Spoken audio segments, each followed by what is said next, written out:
Oh Insyaallah. iya. Coba diulang Ustaz Ibnu Zuhri Yang suaranya. sekarang sudah jelas Oh iya, suara saya? sudah. Insyaallah. Oke, baik. Ya. Ya, mohon maaf. Kita lanjut ya. Baik. Izin saya mukadimah terlebih dahulu sebentar Ustazah. Ya. Baik, bismillahirrahmanirrahim. Assalamualaikum warahmatullahi wabarakatuh. Waalaikumsalam warahmatullahi wabarakatuh. Alhamdulillahi rabbil alamin. Lahun ni'matu wa lahul fadlu wa lahus sana'ul hasan. Wa salawatullahil barrir rahim wal malaikatil muqarrabin ala sayyidina maulana Muhammadin tahal amin. Allahumma rzuqna al-ikhlas fil qawli wal amali wal niyyah wa na'udzubika min hali ahli nar. Yang terhormat selaku narasumber kita Ustazah Mukhlisah Fala, selaku pemateri kajian kita Mukhtasar Alhamdulillah Al-Haruri kita yang telah bergabung malam hari ini bersama kita untuk membahas materi seputar maksiat anggota badan. Kemudian yang saya hormati juga para hadirin dan hadirat yang telah berhadir malam hari ini. Semoga Allah Subhanahu wa taala berikan kita semua dan dikaruniakan oleh kita kepada kita keikhlasan dalam menuntut ilmu agama karena mengharap ridha Allah Subhanahu wa taala. Amin ya rabbal alamin. Untuk itu, mari sama-sama kita ikhlaskan niat karena Allah Ta'ala sebelum kita memulai kajian. Dan tak lupa juga bagi kita untuk tidak membuka mikrofon selagi kajian masih berlangsung, agar kajian berjalan secara kondusif. Jika seandainya ada pertanyaan seputar kajian yang akan dibahas nantinya, mohon untuk menahan mikrofon selagi kajian masih berlangsung, agar bisa ditanyakan nanti setelah materi selesai dijabarkan oleh pemateri kita. Untuk bersingkat waktu dan agar kita mendapatkan lebih banyak materi malam hari ini, saya serahkan majelis sepenuhnya kepada Ustazah Mukhlisah Falah. Kepada beliau, kami persilakan dengan segala hormat. Baik, terima kasih Ustaz Ibnu Zuhri. Bismillahirrahmanirrahim. Assalamualaikum warahmatullahi wabarakatuh.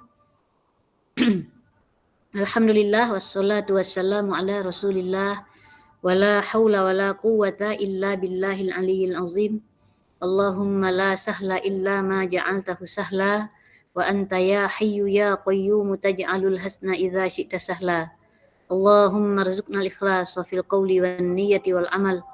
Rabbi shrah li sadri wa yassir li amri wahlul 'uqdatam min lisani yafqahu qawli.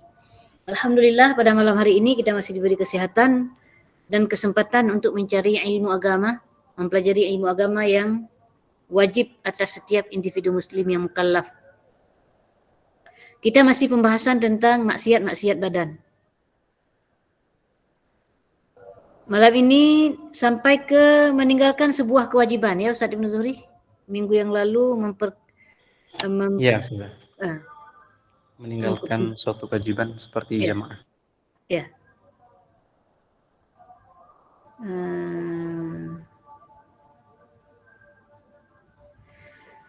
Bismillahirrahmanirrahim. Qala al-mu'arrifu rahimahullah wa tarkul fardhi aw fi'luhu ma'a tarki ruknin aw syartin aw ma'a fi'li mubtilin lahu. Wa tarkul jumu'ati ma'a wujubiha alaihi wa in shalla zuhra wa tarku nahwi ahli al-qaryatil jama'ati fil maktubat. Oh, ini udah kita baca kayak sebelumnya tapi enggak apa-apa. Kita refresh yang sedikit sebelumnya. Kita bahas tentang meninggalkan sebuah kewajiban.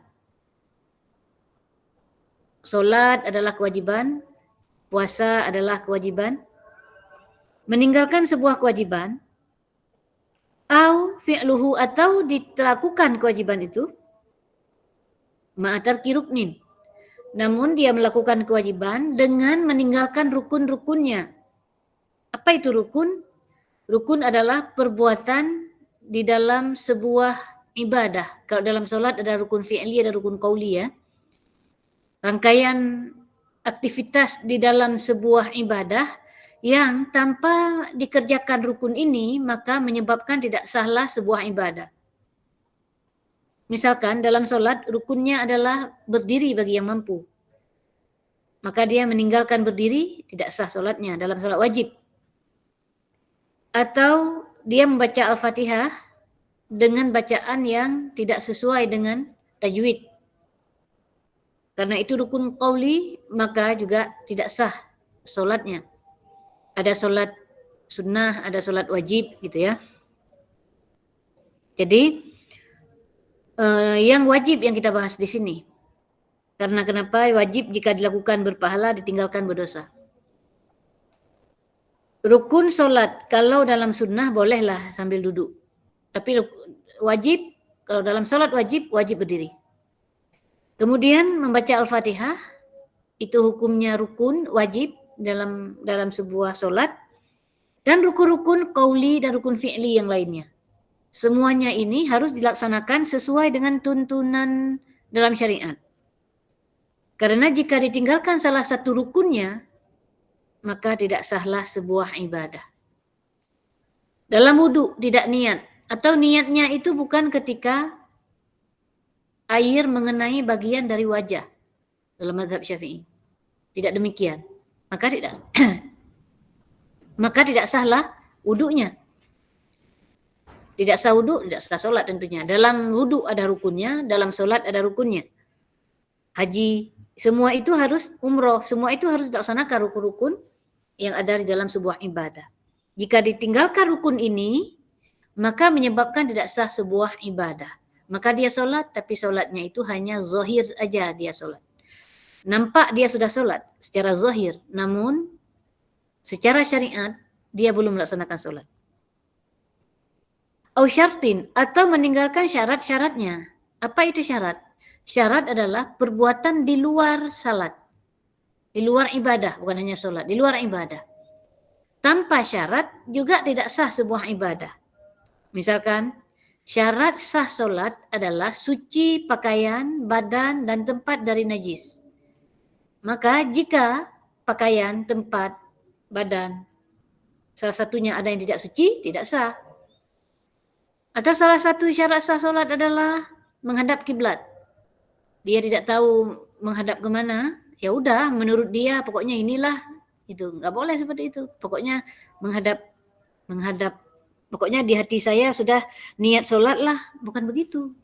Solat itu ada ilmunya, menghadap kiblat itu ada ilmunya, gitu. Atau misalkan dia solat tapi tidak tahu waktu-waktu udah masuk apa belum. Maka syarat sah solat adalah mengetahui waktu-waktu masuk. Maka meninggalkan ini semua, belum waktunya udah solat, belum waktunya udah berbuka puasa, maka tidak sah. Ini dianggap meninggalkan masih, belum tuntas. Berapa banyak orang solat hanya mendapatkan capeknya. Berapa banyak orang puasa hanya mendapatkan haus dan laparnya. Rubba sha'imin laisa lahu min siyamihi illal ju' wal atash. Berapa banyak orang yang puasa, dia tidak mendapatkan apa-apa dari puasanya kecuali haus dan lapar saja. Makanya hati-hati. Makanya perlu kita belajar ilmu agama untuk apa? Untuk kita amalkan. Bukan untuk kesombongan, bukan untuk ingin megah-megahan, biar dianggap orang alim, bukan itu. Tapi untuk kita, ilmu agama ini, ilmu yang bermanfaat adalah ilmu yang dapat kita praktekkan atau kita amalkan dalam beribadah kita sehari-hari. Nah, jadi tadi meninggalkan kewajiban atau sudah melaksanakan kewajiban tapi tidak dilaksanakan rukun dan syarat-syaratnya, maka juga tidak sah. Au ma'a fi'li mubtilin lahu, atau dia tanpa sadar dia melakukan hal-hal yang membatalkan solat. Dia solat, aurat terbuka. Karena kenapa? Dia tidak mengerti batas-batas aurat bagi seorang perempuan misalkan. Atau seorang laki-laki, mana batas aurat? Perempuan, bagaimana misalkan? Perempuan harus tertutup, yang boleh tampak hanya wajah dengan tangan misalkan. Kemudian segala sisi harus tertutup. Tapi banyak juga perempuan yang terbuka sisi. Mukena itu terbuka begitu. Sementara di dalamnya itu ada pakaiannya, pakaian yang pendek, pakaian yang membuka aurat. Misalkan tidak sah, maka orang yang sholat itu harus tertutup sisi-sisi yang tidak terbuka. Segala sisi harus tertutup kecuali bawah, kecuali pada telapak kaki yang dia langsung memijak lantai. Disitulah yang boleh tidak tertutup, karena memang sudah di dalam semua sisi sudah tertutup lainnya. Itu contoh. Kemudian juga watarkul jumu'ah, meninggalkan sholat Jum'ah ma'awujubiha, sementara dia wajib sholat Jum'ah, dia bukan musafir, dia orang mukim, dia orang mustautin, mukim ya, mukim lah kita bilang. maka wajib atas mereka untuk sholat Jumat. Walaupun dia sholat zuhur, tetap berdosa. Karena yang diminta adalah tuntutan bagi dia adalah untuk sholat Jumat. Namun jika dia ingin mengqadha'nya, memang mengqadha' dengan sholat zuhur. Jika dia ingin tobat, caranya bagaimana? Ya udah, sholat Jumat, semua sholat harus diqadha' oleh dia. Sholat Jumat diqadha' sholat zuhur. Kemudian watarku nahwi ahlil qaryatil jama'ati fil maktubat. Juga termasuk maksiat badan adalah penduduk suatu kampung tidak melaksanakan sholat berjamaah dalam sholat 5 waktu. Maka penduduk satu kampung sebahagian sudah melakukan jamaah. Misalkan sebahagian melakukan jamaah, maka gugur kewajiban yang lain. Karena ini fardu kifayah menurut sebagian ulama. Menurut pendapat dalam mazhab Syafi'i, sholat berjamaah itu adalah fardu kifayah. Artinya jika sebagian orang telah melaksanakannya, maka gugur tanggung jawab sebagian yang lainnya. Gitu. Bagi laki-laki ya tentu saja, bagi perempuan tidak wajib. Bagi perempuan bukan perempuan yang harus mendirikan jamaah di masjid. Adapun jika dia sholat, maka ya tidak apa-apa. Sholat di masjid maksudnya. Asal tidak dalam maksud tadi menggoda laki-laki gitu. Kemudian wa ta'khirul fardhi an waqtihi bighairi udhrin. Menunda kewajiban dari waktunya tanpa uzur. Sudah wajib tapi dia menundanya tanpa uzur. Kalau sholat tidak boleh ditunda sampai lewat waktu. Dosa dia menunda sampai lewat waktu sholat. Haji juga demikian. Haji, dia melaksanakan haji jika sudah mampu, tanpa uzur, laksanakan haji. Namun jika dia misalkan sudah mampu, saya ingin pergi tahun depan, misalkan tahun depannya lagi, itu bukan menunda namanya. Dia sudah memplanning untuk pergi. Ada seperti orang-orang, kalau sekarang kan mau haji aja itu lama prosesnya. Tidak mampu kan kita untuk berangkat sendiri. Keluar visa, itu tidak mampu. Itu uzur, namanya uzur. Tidak bisa berangkat sendiri, nanti nggak keluar visa, nanti nggak ada mahram, itu. Misalkan, tapi jika tidak ada uzur, itu dia berdosa. Kemudian, waram yusaidi bil muthaqqalil muzaffifi, ay bisyai'il ladzi yaqtulu bi thiqalihi kal hajar. Termasuk maksiat badan adalah melempar binatang buruan dengan sesuatu yang berat yang mempercepat kematiannya. Yang sesuatu itu dapat membunuh dengan beratnya seperti batu. Jadi binatang buruan diambil batu, dilempar. Biar cepat matinya. Itu dosa hukumnya.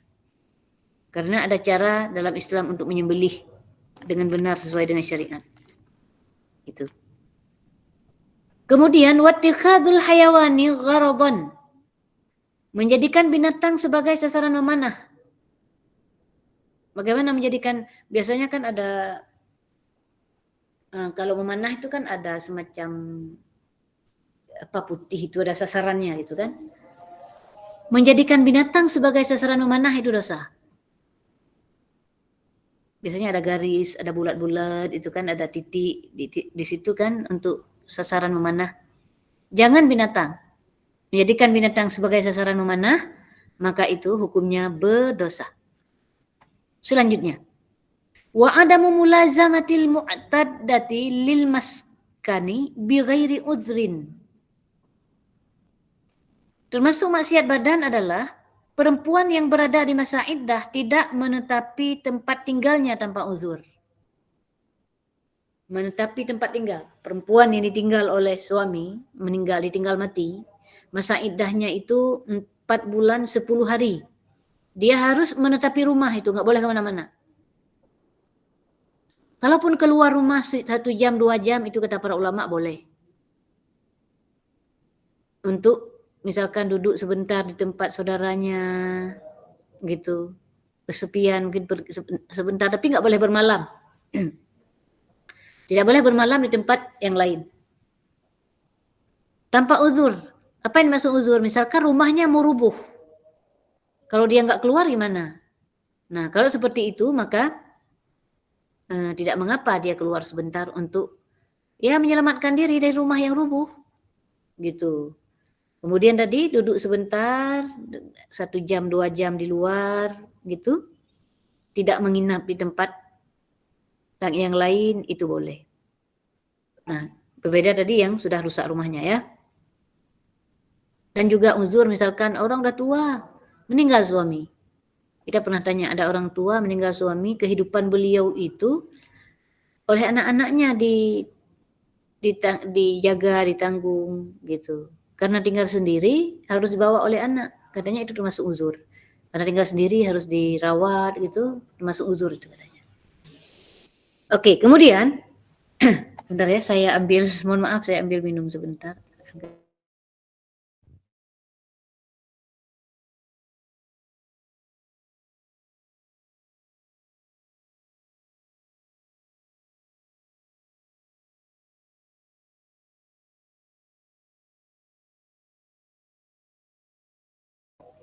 Oke, kita lanjut.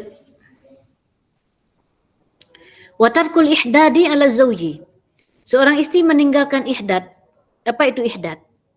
Ihdad adalah secara terus-menerus tidak berhias dan tidak memakai wangi-wangian sehingga masa iddah habis, yaitu hingga melahirkan bagi perempuan yang hamil dan bagi selainnya hingga 4 bulan 10 hari. Jadi seorang istri yang meninggal suaminya, itu dia tidak meninggalkan ihdad, tidak meninggalkan berhias. Maka seorang istri yang meninggal suami, dia tidak boleh berhias, harus meninggalkan berhias. Jadi yang dimaksud di sini meninggalkan ihdad artinya dia meninggalkan tidak berhias. Artinya berhias. Berhias itu dosa bagi perempuan yang sedang masa iddah. Pakai wangi-wangian, pakai zina, pakai lipstik misalkan. Kemudian pakai baju yang ada zinahnya, pakai bros yang gemerlap, pakai jilbabnya ada bling-bling misalkan. Ada sesuatu yang menghias, ada pita-pitanya yang kita kenal sebagai hiasan-hiasan.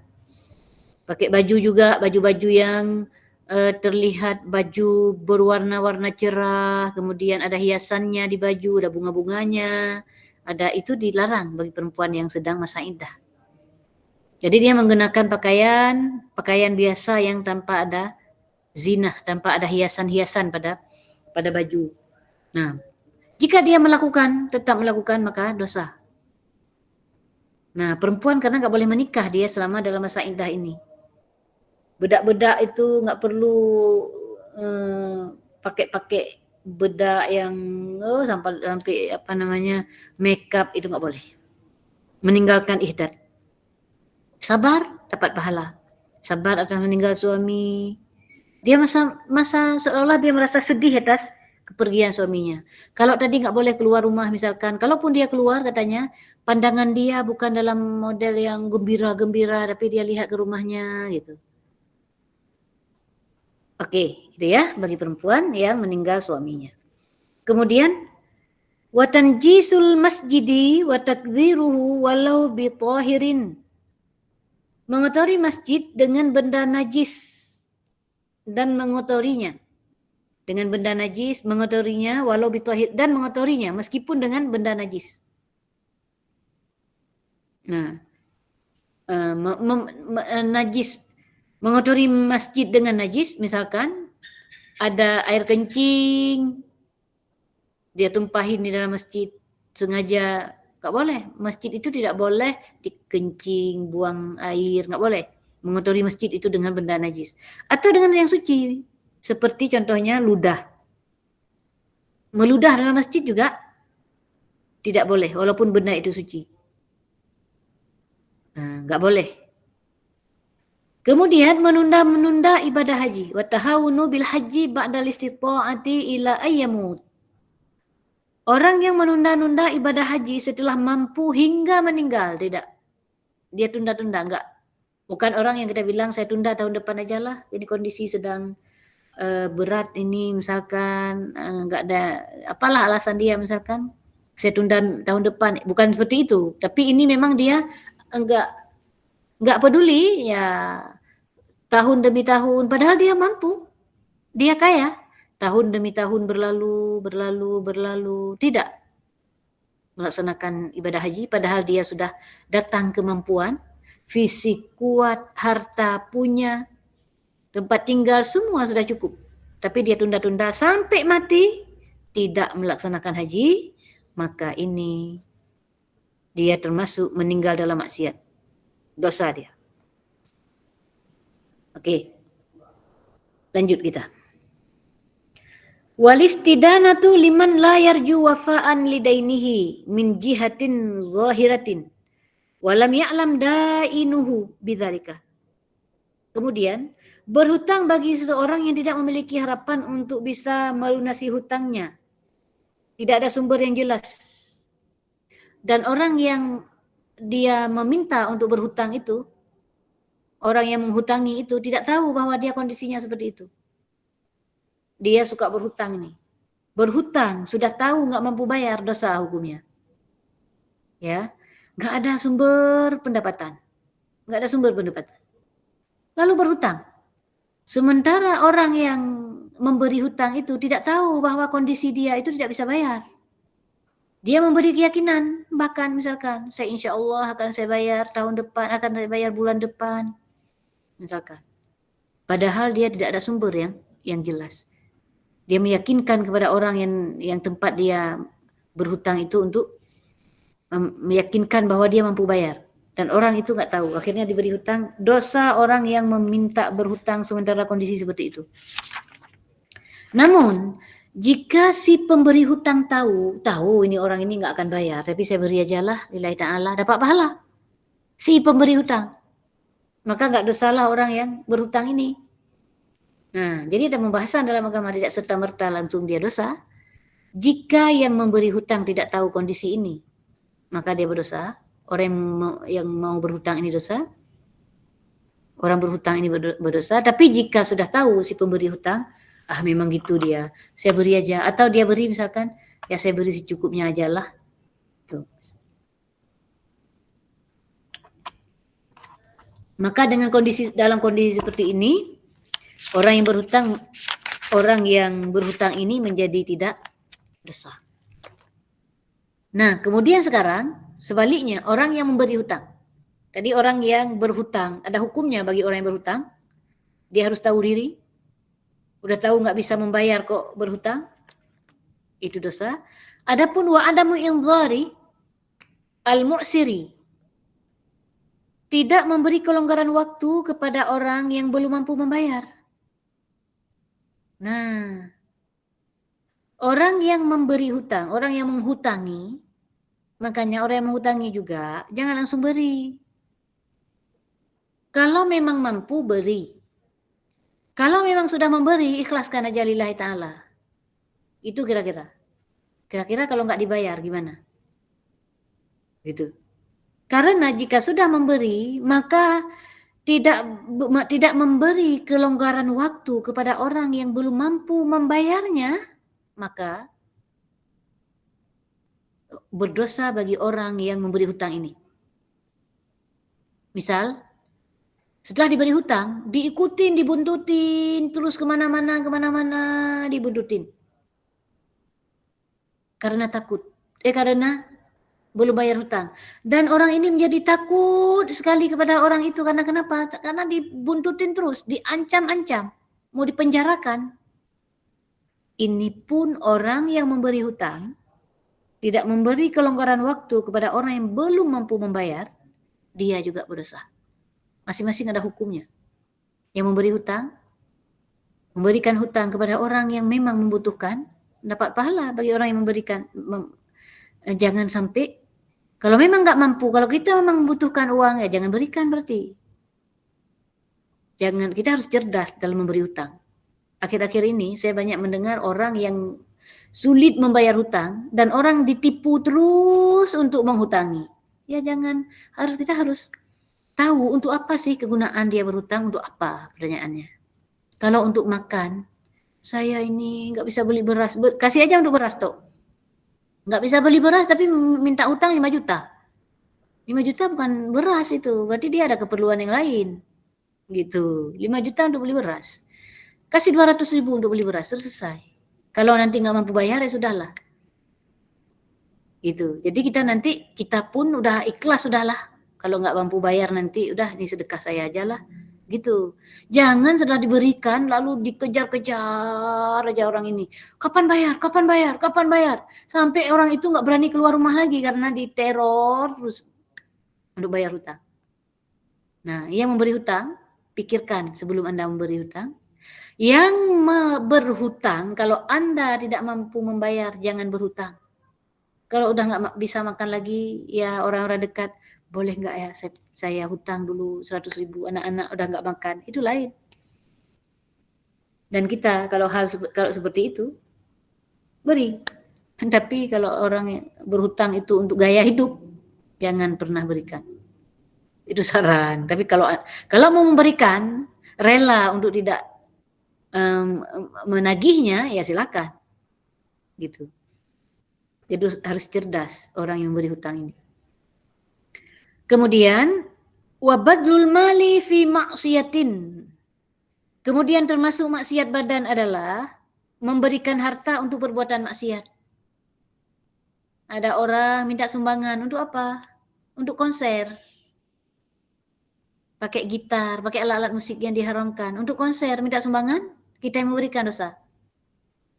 Orang ngamen, pakai gitar. Mohon maaf. Kita nggak bisa memberi uang kita itu milik Allah. Apa yang kita dan apa yang kita miliki itu milik Allah. Rezeki kita dari mana sumbernya? Kemana kita nafkahkan? Itu pertanggungjawaban kelak di akhirat berat. Kemana kita bawa? Walaupun hanya 1.000, walaupun hanya 2.000. Itu. Kita dan apa yang kita miliki adalah milik Allah. Jadi ingat, kita nggak boleh menggunakan sembarangan. Nggak boleh harta kita nafkahkan kepada beli minuman keras, memasak minuman keras. Nggak boleh. Untuk untuk membantu orang berbuat maksiat dengan harta kita. Untuk apa itu? Harta kita bertanggung-jawaban kelak di akhirat. Ingat, orang kaya lebih telat masuk surga 50 tahun ketimbang orang miskin. Karena banyaknya yang harus dipertanggungjawabkan. Itu.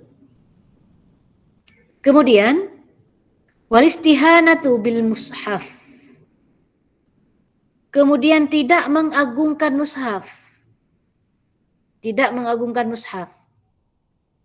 Mushaf Al-Quran itu ada ilmunya mempergunakan mushaf itu. Cara kita mengagungkan di antaranya adalah berwudu baru kita pegang itu Al-Quran, kecuali anak kecil yang bertujuan untuk belajar Al-Quran. Anak kecil yang belum memayyiz, yang tujuannya untuk belajar Al-Quran. Itu yang boleh pegang tanpa wudu. Itu pun untuk tujuan belajar Al-Quran, bukan untuk memindahkan Al-Quran dari satu tempat ke tempat yang lain. Al-Quran agung. Jadi jangan sampai tidak mengagungkan. Wudu baru diambil. Membacanya harus belajar dulu. Kalau belum belajar, saking agung Al-Quran itu jangan dibaca tanpa ilmu. Baca dengan ilmu. Udah belajar tajwid, udah belajar mana yang sudah dipelajari, sudah ditalakikan, sudah didengarkan oleh guru, itu yang dibaca. Oh, yang lainnya di halaman-halaman yang lain saya kepingin. Buka Al-Quran, lihat per barisnya, dapat pahala juga. Jadi kita mengagungkan Al-Quran sebagaimana batas-batas yang diperbolehkan di dalam Islam, dalam syariat. Gitu. Jangan taruh di lantai Al-Quran. Ada orang, Masya Allah, dia taruh Al-Quran di atas telapak kaki, na'udzubillah. Al-Quran diletakkan di telapak kaki, hukumnya kufur. Al-Quran diletakkan di bawah pantat, hukumnya kufur. Al-Quran dimasukkan ke tong sampah, kufur. Dimasukkan ke tempat-tempat najis seperti WC, kufur hukumnya. Kecuali ada pembahasan jika di dalam tas misalkan. Tidak bermaksud membawa Al-Quran misalkan, itu beda. Itu. Jadi Al-Quran itu agung, perlakukan dengan selayaknya Al-Quran. Jangan taruh di bawah jok dalam sepeda motor.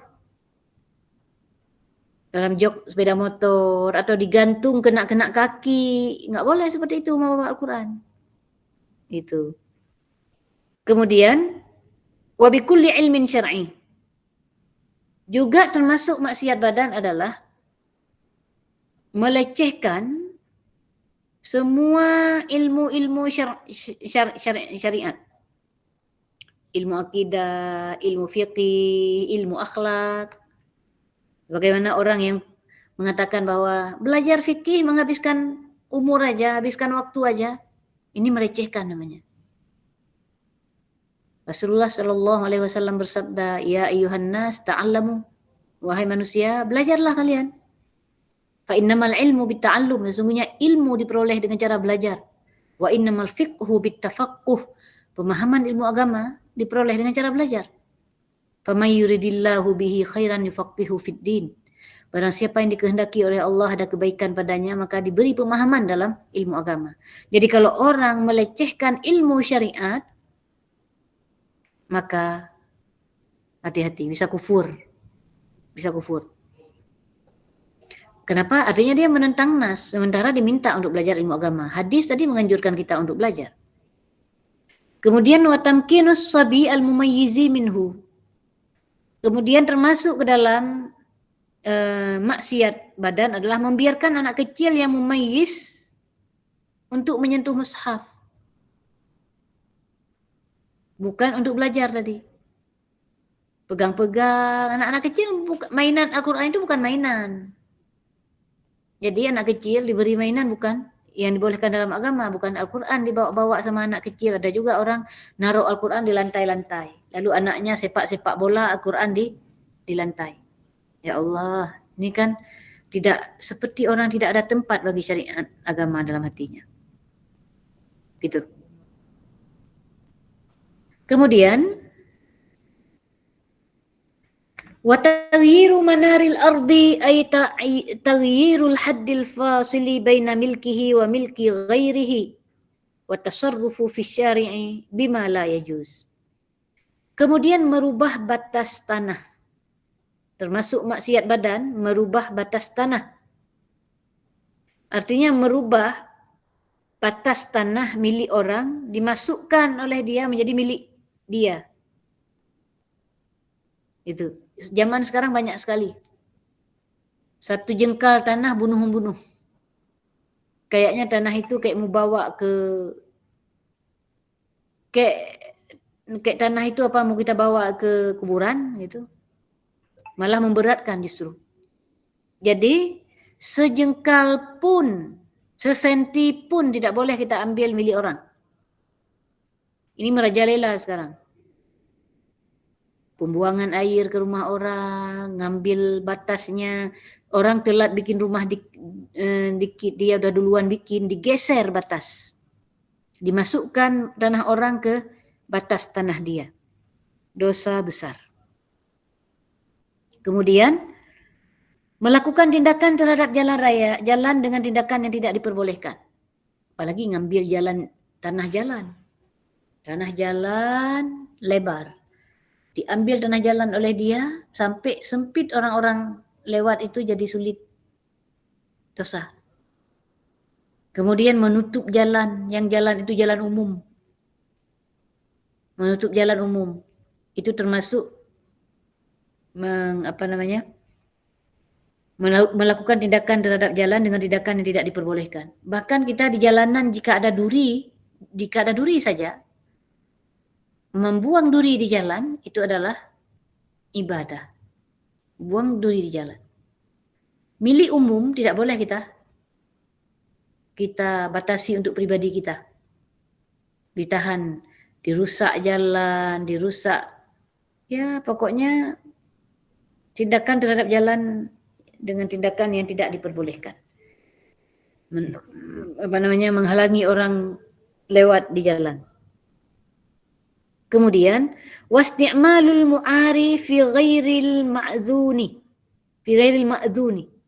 lahu fihi ay zada 'alal muddati al ma'dzunati lahu fiha au a'arahu li ghairihi. Selanjutnya termasuk maksiat badan yang terakhir Termasuk maksiat badan adalah menggunakan barang pinjaman dalam kegunaan yang tidak diizinkan.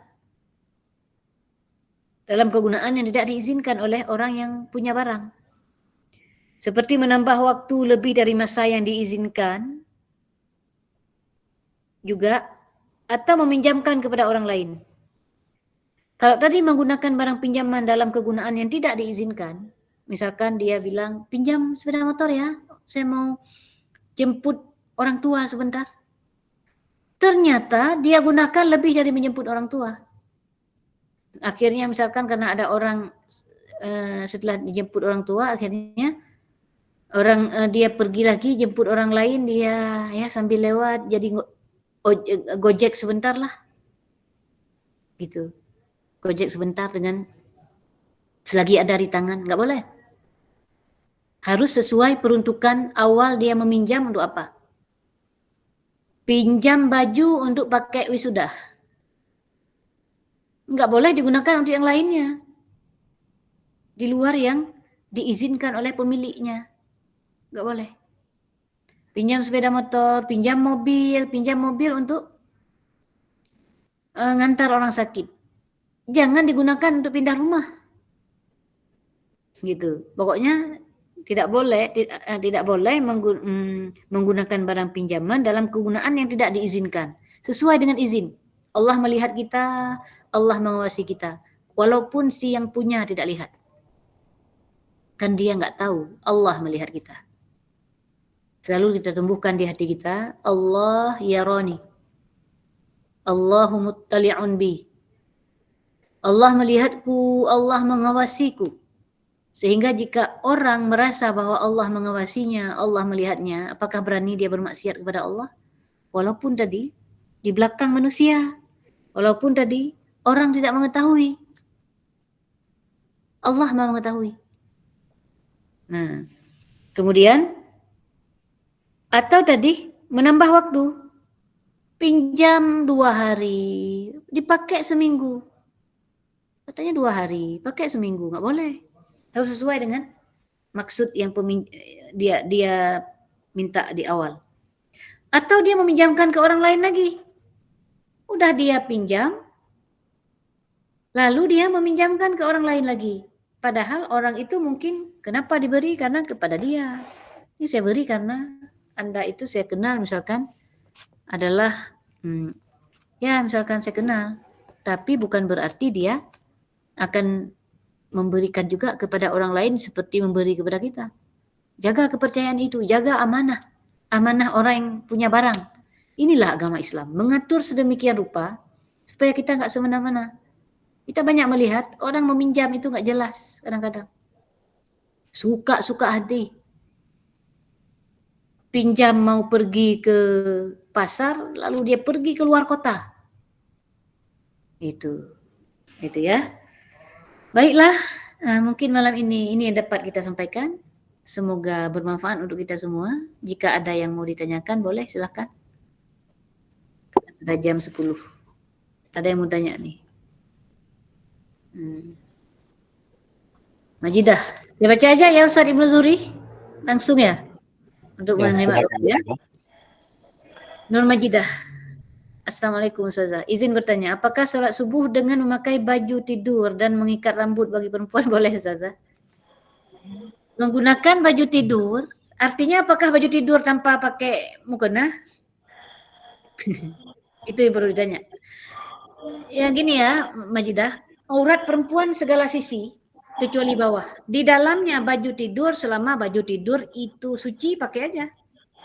Ikat rambut tidak mempengaruhi sah tidaknya sholat. Yang mempengaruhi syarat sahnya sholat adalah ketika kita pakai mukena tapi terbuka sisi. Jadi aurat perempuan, nah lihat sebatas ini. Aurat perempuan kalau tangan. Ini boleh nampak. Ini telapak depan, belakang boleh nampak. Ya. Yang lain enggak boleh. Ini aurat ya. Wajah yang boleh tampak itu adalah batas antara tempat tumbuh rambut atas ke tulang dagu. Makanya dagu ini adalah aurat. Ini tutup. Udah tutup ini semua? Udah tutup ini semua. Kemudian ini coba lihat. ini jilbab ya. Kalau begini saya angkat, nampak leher. Saya angkat seperti ini, nampak leher misalkan. Ini enggak, saya enggak angkat karena kenapa nanti nampak aurat saya kan. Kalau begini saya angkat nampak leher, itu tandanya sisi masih terbuka. Sisi ini masih terbuka, walaupun mukenanya agak panjang sampai ke lutut. Caranya bagaimana? Supaya enggak terbuka sisi. Harus pakai ciput, yang ciput itu masuk ke dalam. Kalau itu mukena potongan ya, yang sering dipakai orang, kadang-kadang mukena potongan. Ingat, mengenakan mukena potongan itu harus memperhatikan beberapa syarat.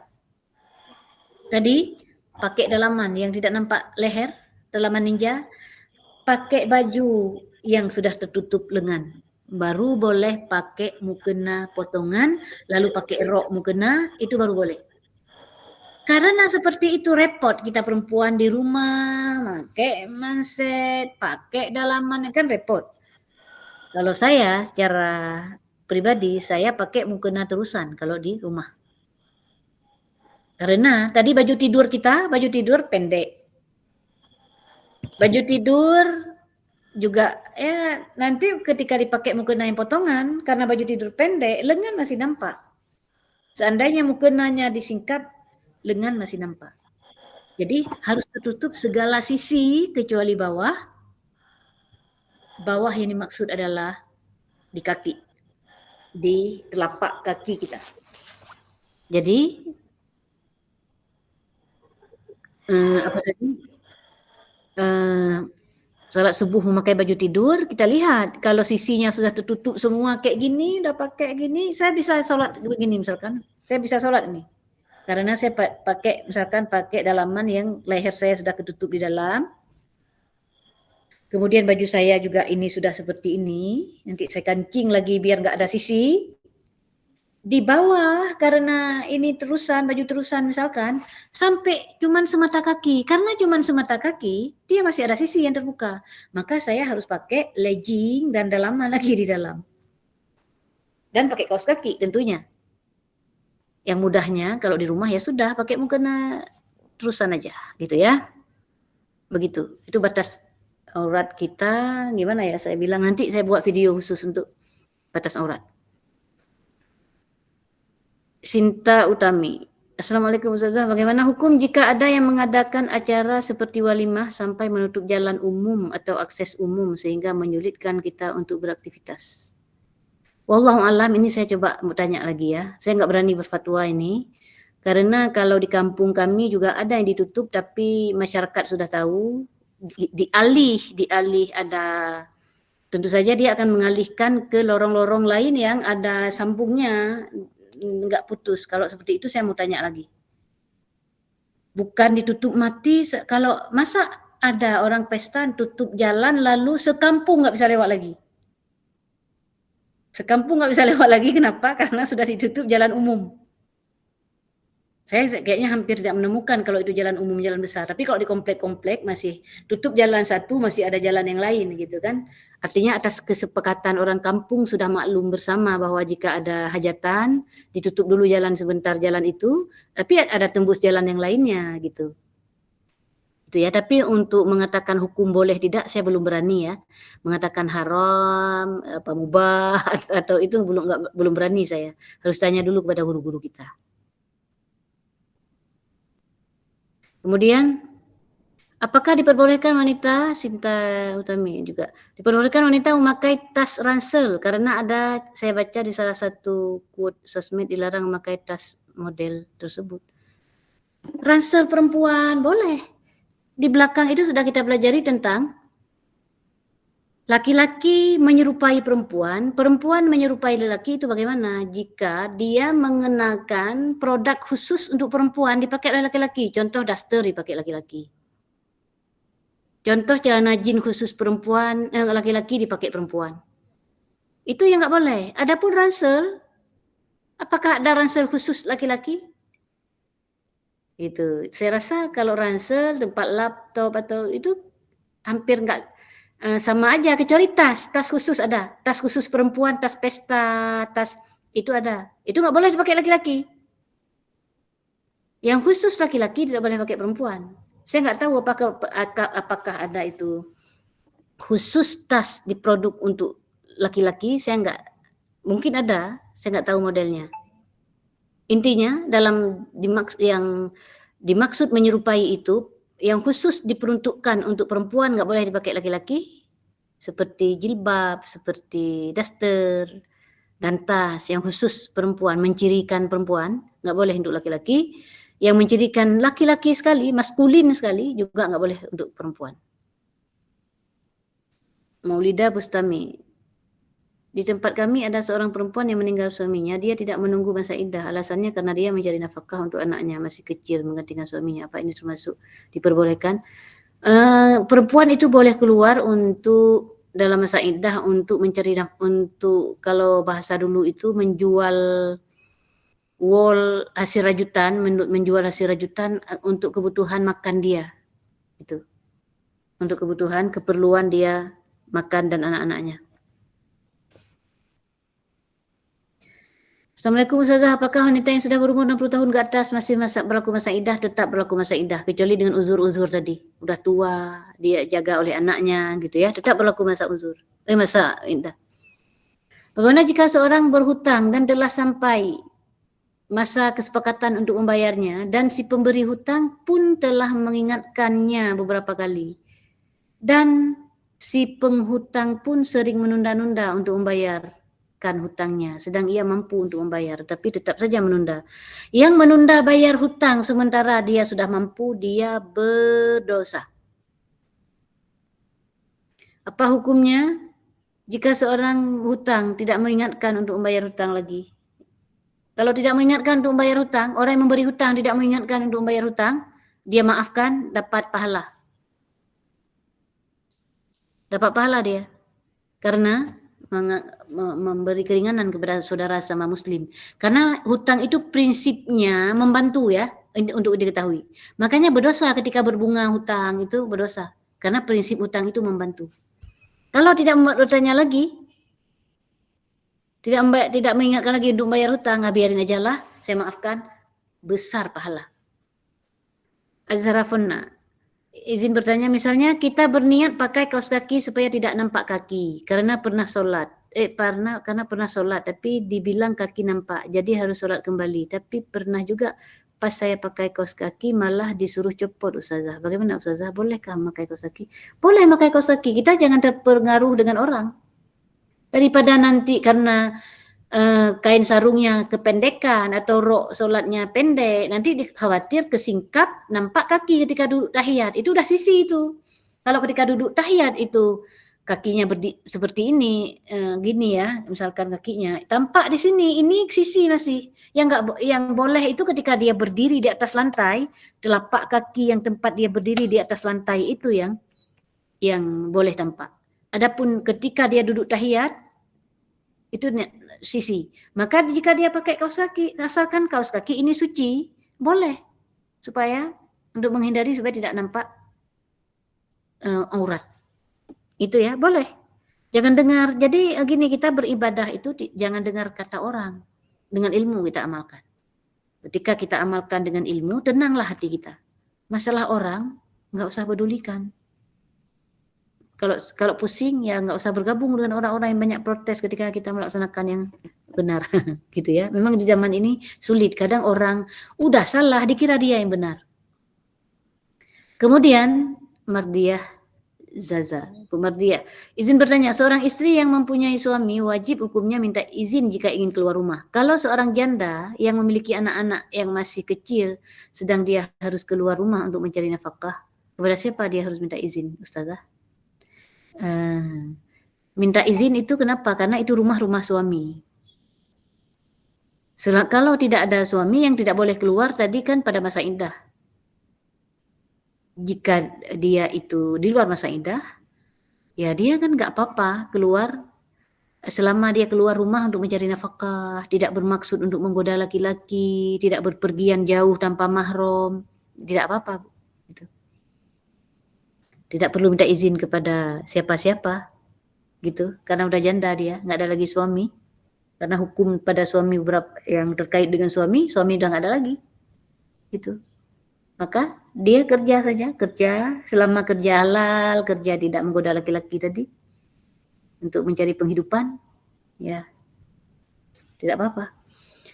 Kemudian kalau ada orang kaya, dia udah daftar haji tapi ia meninggal sebelum ia menunaikan haji, bagaimana Ustazah? Apakah berdosa? Karena sekarang kalau daftar, oh enggak, kan kayak kita bilang tadi, yang itu berdosa orang yang menunda-nunda, sudah mampu daftar aja enggak peduli dia sampai mati berhal dia mampu.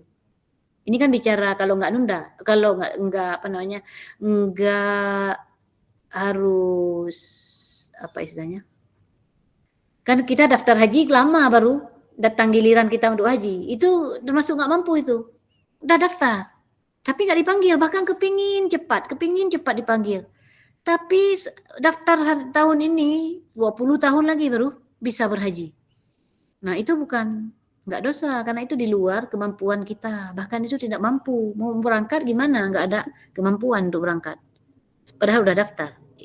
Tidak termasuk itu ya, yang menunda-nunda itu mampu, kalau uang dia mau plus sekalipun mampu, tapi enggak dia enggak pergi haji, dia abaikan itu yang dosa. Ini ada pertanyaan di luar pembahasan hari ini. Bagaimana hukumnya jika menghadiri undangan pernikahan yang ada unsur alat musik yang diharamkan? Jika kita menghadirinya, kita tidak tahu sama sekali, kita hadiri, tapi jangan menikmati, jangan berlama-lama langsung pulang. Tapi jika kita sudah tahu sebelumnya bahwa di situ walimahnya pakai musik, pakai gitar, itu termasuk uzur untuk kita hadiri. Uzur tidak hadir, padahal kan menghadiri undangan itu wajib. Tapi dalam hal ini karena ada musik gitar misalkan, termasuk uzur untuk tidak kita hadiri. Itu ya, kalau udah tahu, kecuali nggak tahu tadi. Banyak nih pertanyaan. Semoga ini bisa kita bahas semua. Kalau enggak, bentar lagi kita cukupkan.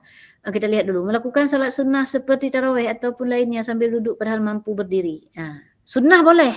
Salat sunnah boleh sambil duduk.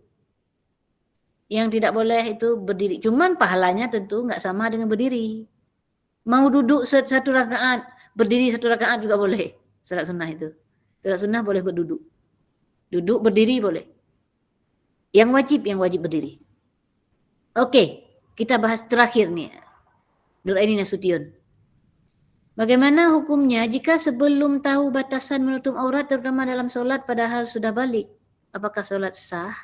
Dan sudah mengetahui batasan aurat? Apakah solat sebelumnya sebelum mengetahui tutup aurat harus diqadha? Iya. Maka inilah kelebihan anak-anak yang belajar sejak dini. Kita, termasuk saya, mohon maaf. Saya dulu di pesantren 6 tahun. Tapi batas aurat di dalam sholat itu kita belajar, tapi nggak sampai membahas terlalu ini ya.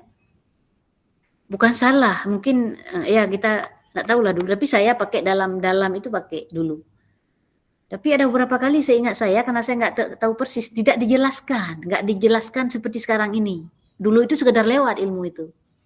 Kalau sekarang kan dijelaskan sampai detail bagaimana batas aurat. Inilah resiko kita dapatnya telat dengan ilmu yang detail ini. Maka jangan putus asa.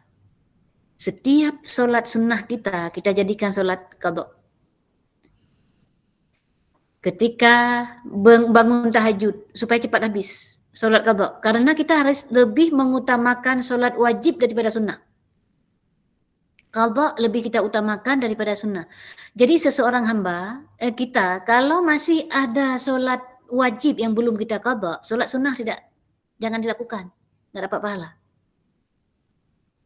Man syaghalahul fardu anin nafli fahuwa ma'dzur. Orang yang sibuk dengan yang wajib, memenuhi yang wajib karena dulu ada bolongnya, gara-gara nggak pas, nggak cukup syarat tadi, nggak cukup rukun, dan membatalkan dulu, saya qadha. Sehingga nggak sempat melakukan yang sunnah, fahuwa ma'dzur. Ini orang dimaafkan. Karena kenapa? Dia meninggalkan yang sunnah, fokus pada yang wajib. Karena yang wajib, jika dilakukan berpahala, ditinggalkan berdosa. Wa man syaghalahu naflu anil fardi fahuwa maghrur. Adapun orang yang sibuk dengan yang sunnah, yang wajib lupa. Ini orang tertipu. Yang sunnah dilakukan berpahala, ditinggalkan tidak mengapa. Yang wajib tadi dilakukan berpahala, ditinggalkan berdosa. Maka yang wajib dulu. Dalam hadis yang lain, Allah berfirman dalam hadis qudsi, "Ma taqarraba ilayya 'abdi bi syai'in ahabba ilayya mimma aftaradtu ilaih." Tidak ada sesuatu apapun yang dapat mendekatkan seorang hamba kepada Allah. Yang dimaksud bukan dekat jarak, tapi ridha Allah, ampunan Allah gitu kan. Mimma aftaradtu ilaih.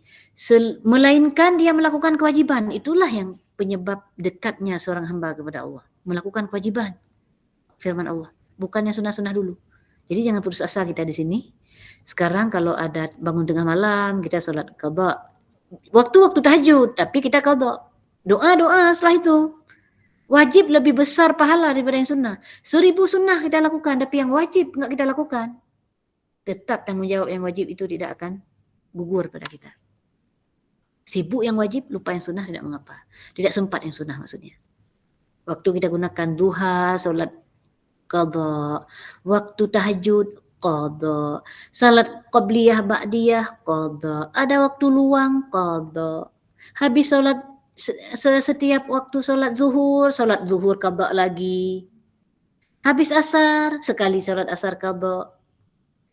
Salat qadha kapanpun boleh ya. Walaupun itu bukan waktunya. Ini isya nih. Kita salat 5 waktu qadha setelah isya. Boleh karena panjang ini isya. Saya ada waktu luang, saya sholat isya 5 waktu sekalian.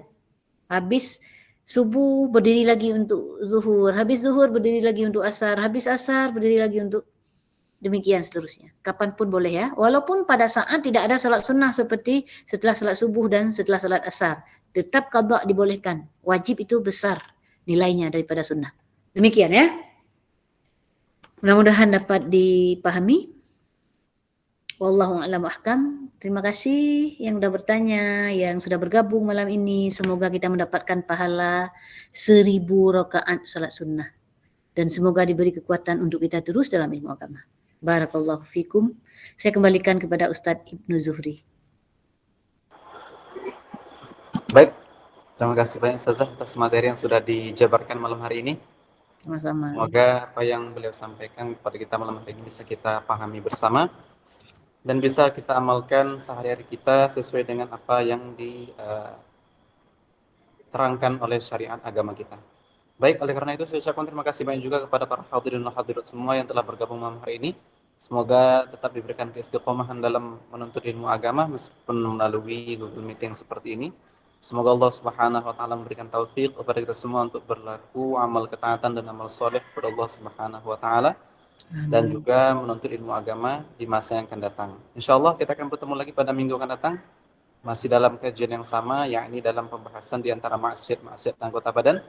Ya, insya Allah akan materi seperti biasa dengan narasumber kita Al-Ustaz Mahfuz Sahfala. Semoga Allah Subhanahu wa taala memberikan kita kesehatan, baik sehat jasmani maupun rohani, untuk diri saya dan kepada Ustaz Mahfuz Sahfala sebagai materi kita, dan untuk umumnya para hadirin dan hadirat semua. Amin ya rabbal alamin. Amin. Maka saya sebagai moderator malam hari ini mengucapkan terima kasih dan mohon maaf jika seandainya ada kekurangan dan kesalahan.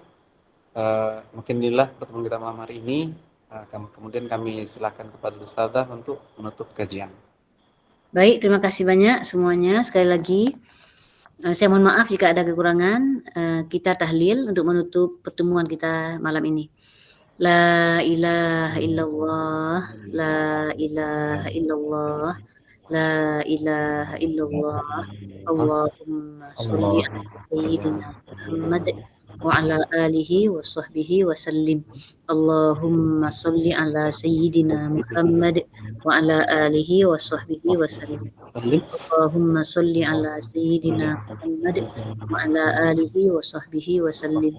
Rabbi ighfirli wa liwalidayya wal mu'minina wal mu'minat. Rabbi ighfirli wa liwalidayya wal mu'minina wal mu'minat.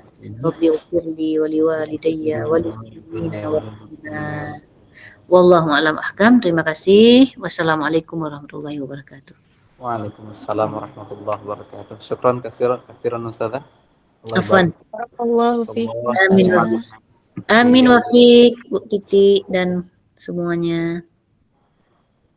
Ya, terima kasih banyak Ustazah. Semoga kita bisa berjumpa lagi di minggu depan dalam Insya Allah, semoga tidak berhalangan ya. insya Allah Ustazah. Terima kasih Ustaz Nuzri dan kawan-kawan semua. Saya izin live ya. Ya baik Ustazah. Terima kasih banyak. Assalamualaikum.